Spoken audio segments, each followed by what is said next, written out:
Disruptors and Curious Minds. Welcome to the Thinking on Paper book club. Look, I haven't turned my camera around. Sorry. Your book's backwards. My book's backwards, but I think people will get the visual stimulation they need from the book. We're on chapter 5, possibly 6 today. If you've joining us for the first time, at the moment, me and Jeremy are just going through the Nexus. The plan is that to release book 2 before Christmas, so you can buy it over Christmas, and then January we'll start the new year together, immersive with you, with us here in this arena of what, Jeremy? This arena. Get your face and body in one of these boxes and start unpacking this stuff. Jump in the Nexus with us, right? That's the plan. We're really excited about it. Hope you guys are enjoying these breakdowns. They're great for me too. Like, selfishly, this is really helping me retain and process like the things that I'm reading by myself. Isn't it amazing? Like one of the things that I've been trying to do is kind of mind map books or to understand books more. And this is, powerful to go through it in such detail, to remember the stuff, to actually use it in conversation. Is that a Shane Parrish method, the book mind map? I was doing it before him. Yay, right on. Good. I'm trying to get him on the show. But that guy does just use what other people know. So if you can get Shane Parrish on this show, I will be eternally grateful. So chapter 5, I'll read the intro. Throughout history, the world has witnessed attempts to generate creativity by bringing parts of art, technology and science together. An admittedly eclectic list includes examples from the Lunar Society, the Bauhaus, Black Mountain College, Bell Labs and the Office of Scientific Research and Development. These examples provide a foreword to explain how art, technology and science intersect today, how that connectivity is threaded by design and how crossovers happen when technologies are new. And essentially that's chapter 5. He outlines some of the major... what's the word, like epicenters of epicenters or centers of this emergent intersection of tech and art. And I'll let you go first because I want to speak about the Lunar Society, so I'll let you go first, Jeremy, on your notes from this chapter. A couple things as we'll talk about the historical breakdown of the examples he showed of how these groups come together. I thought it was really interesting, and I've been eternally fascinated with mastermind groups like that. So much so, you love Bell Labs. You speak often about Bell Labs. Yeah, but so Bell Labs. Well, let's start there. So like each of the ones that he highlights have their own unique little magic, right? And I think the Bell Labs thing, we hinted on this with Neil in our episode this week, was the combination of thinkers and doers, right? So some of these societies have just, people that just think big and kind of ideate and all of that. But if you have like the execution arm of that, like that's when really cool things start to happen. That's what I noticed on the Bell Labs piece.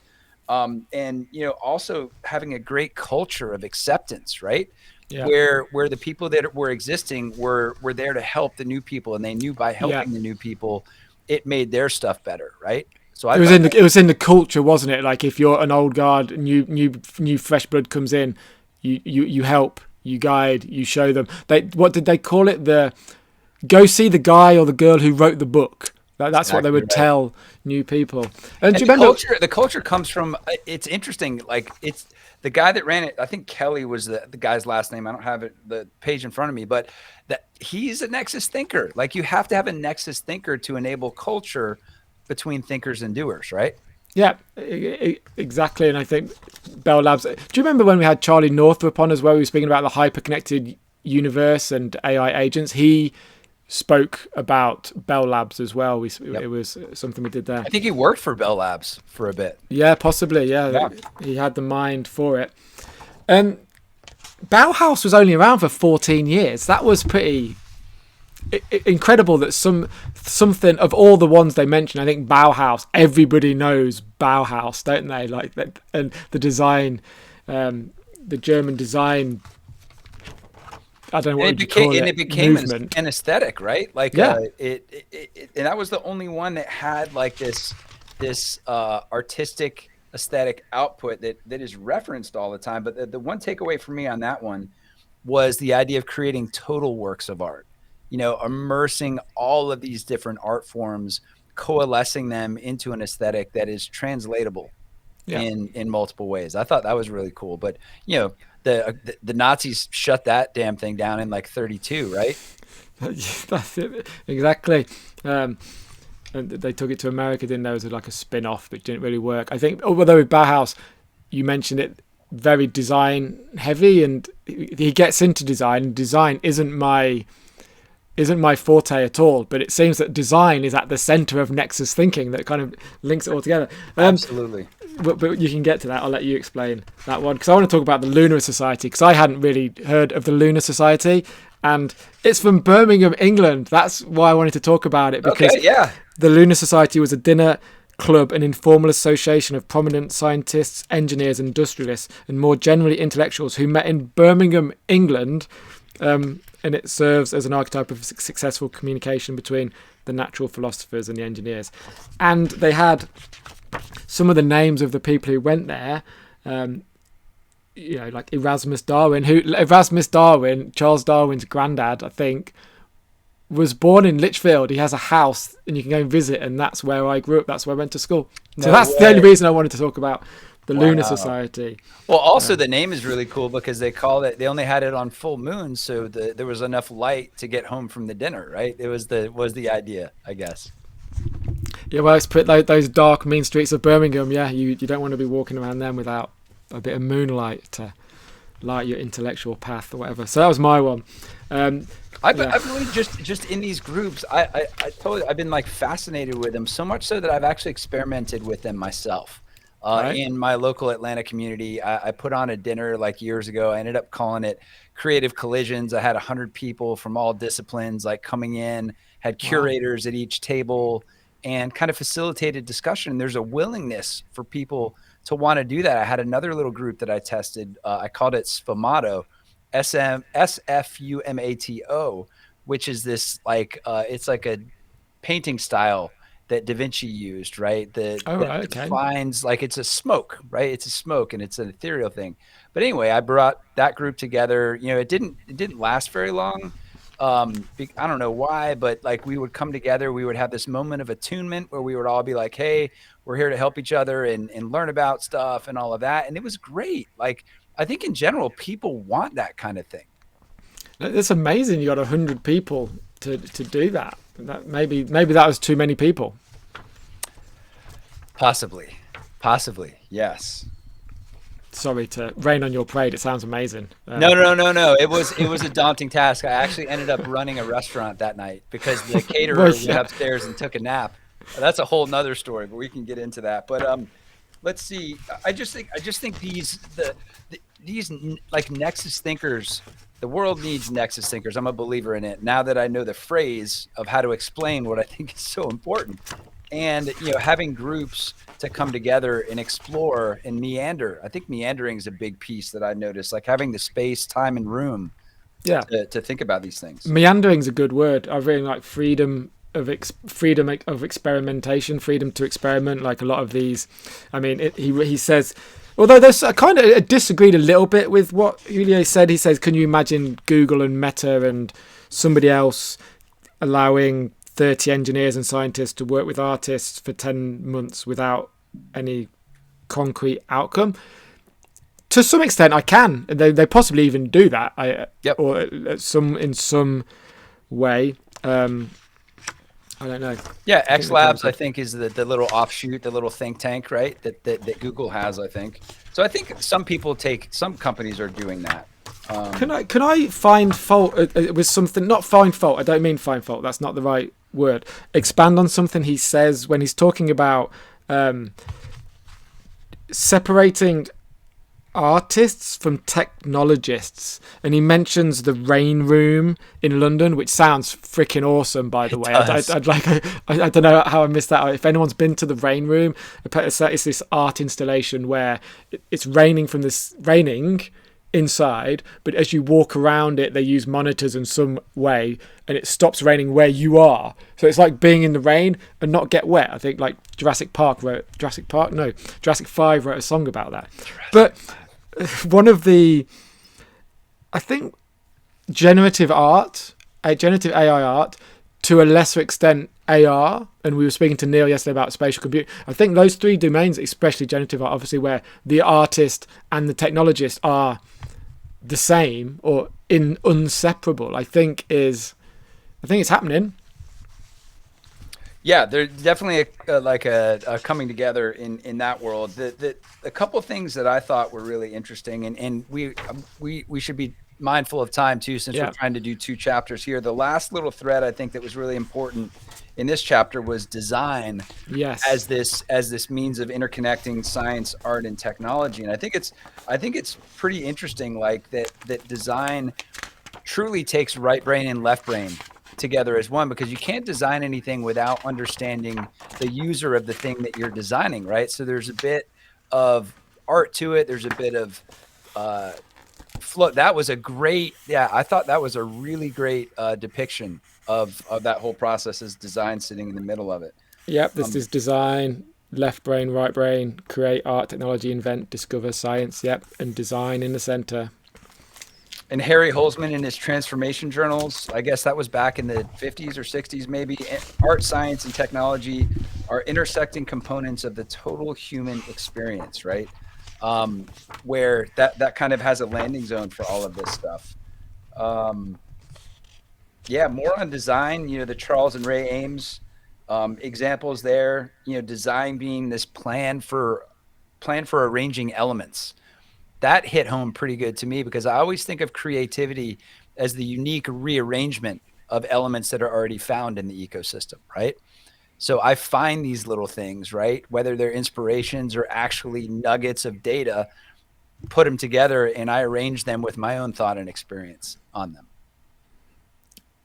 And so then this is changing that thought? No, like almost reaffirming it. Reaffirming that thought. Mm-hmm. Yep. I like it. I've got to admit, I'm not. The word design.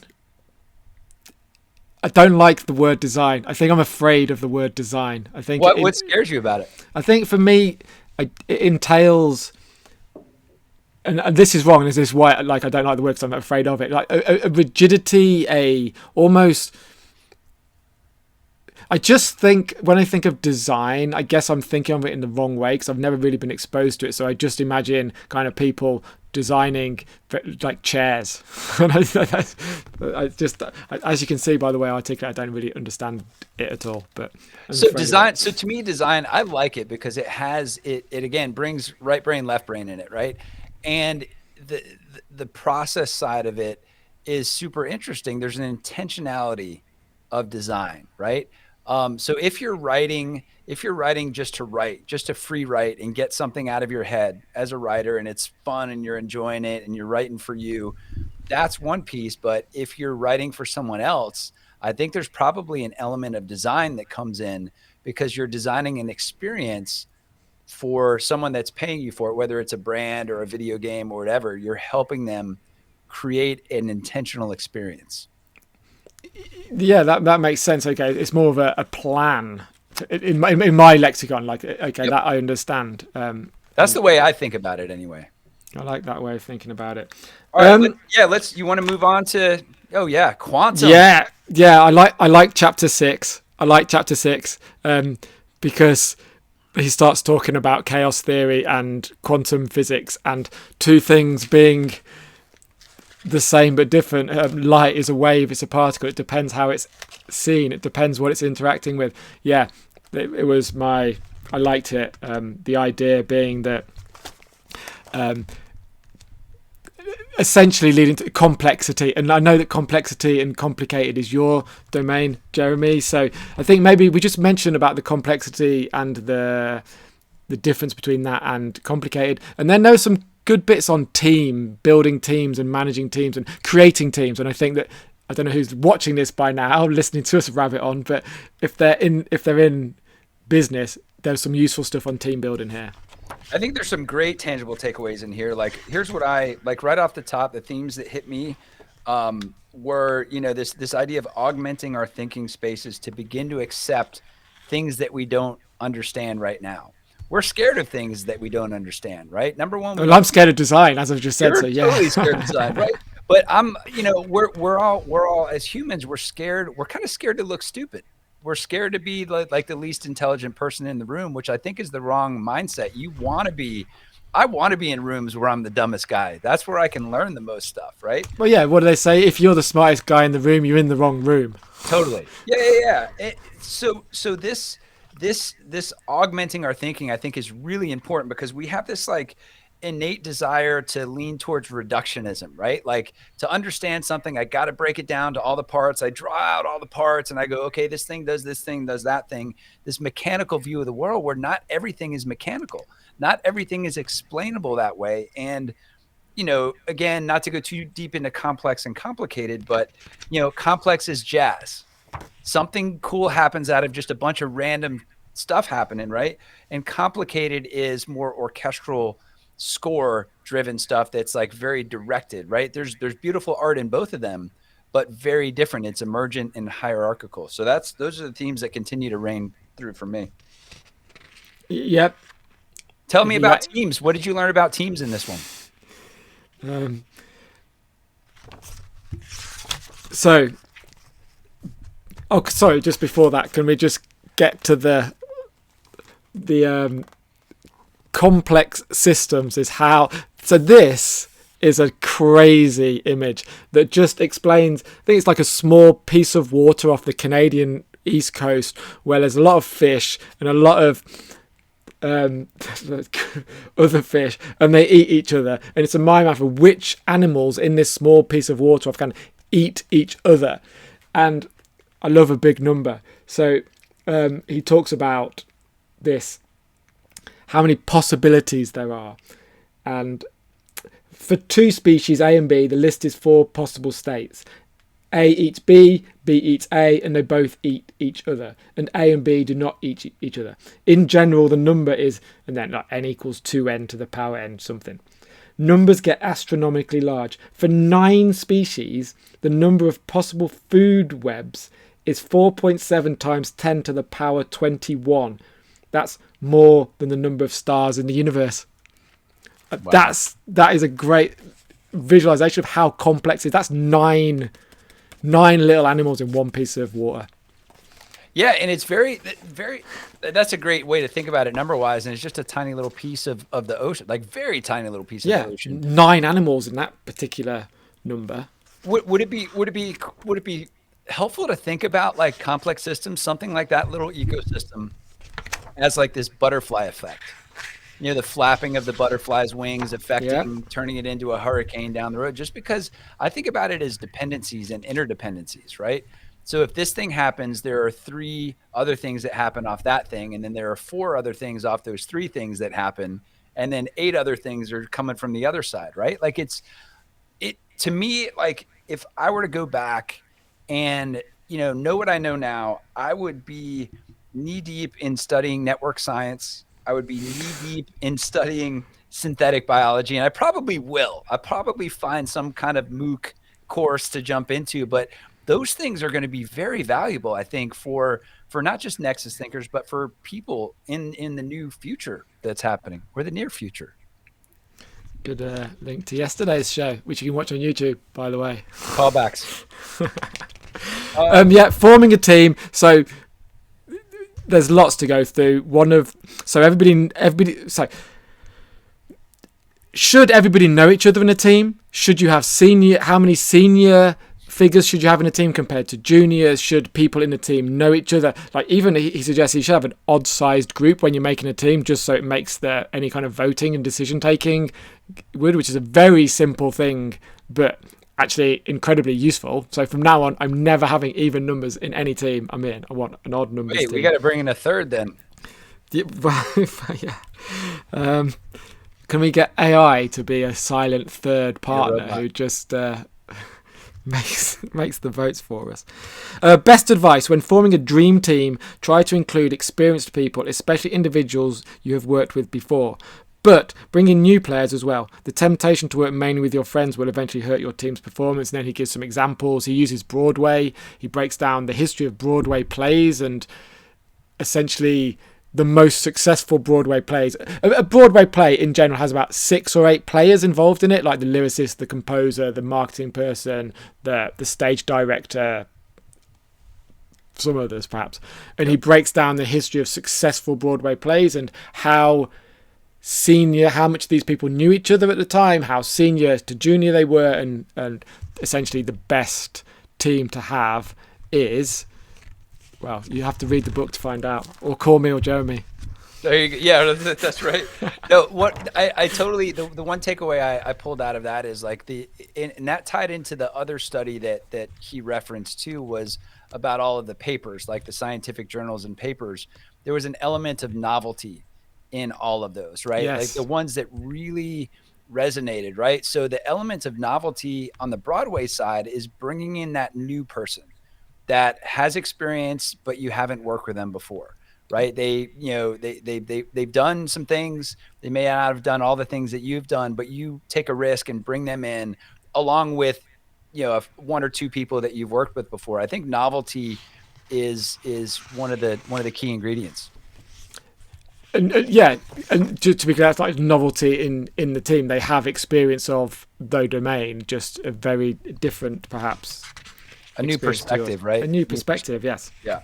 Yep. Okay. One other piece I got out of this that I thought was really cool is the idea of reframing, and how important reframing is to all of this. And the Vannevar Bush article that came out in the reference in the book came out in The Atlantic, casting a vision of the future with computers and digital experiences and all of that stuff. And then there was a translation, a reframing of that in Life magazine, which had a totally different audience than The Atlantic, right? But that he was able to cast a vision to people that weren't in the weeds of the tech and the things, and explain that in such a way and reframe it in a way to what matters for people. And I had this like cool aha moment. I think that's what you and I are trying to do with the book club, with the show, with everything, is kind of taking in and digesting and kind of maybe reframing some of this stuff up for consideration by people who aren't in it all the time. I don't know. It was really interesting. It kind of hit me. And for us, I think probably personally, it's reframing it, reframing. Yeah. Number one, internal processing. Yes, absolutely, man. Our big friend of the show, Corrales, would be interested, and he's a big reframer. He's mad on reframing, so I'm gonna have to get this to him. I love it.